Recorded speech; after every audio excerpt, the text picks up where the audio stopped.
अरे अरे काय झालं? पायल मला तुला काहीतरी सांगायचंय. तू बोल आधी. नाही तू बोल आधी. बरं ठीक आहे. पायल, जेव्हापासून मी तुला पहिल्यांदा बघितलंय माझ्या मनात खूप फिलिंग्स आहेत तुझ्याबद्दल. मला तू खूप आवडते. माझं प्रेम आहे तुझ्यावरती. फायनली तू बोललास. त्या दिवशी मला तुझ्याकडून हेच ऐकायचं होतं.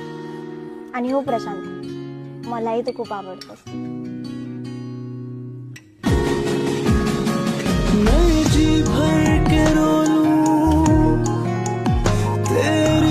आकाश, तुलाही काहीतरी बोलायचं होतं. नाही काय नाही. मैं तुझसे ये बोलूं, तू अनमोल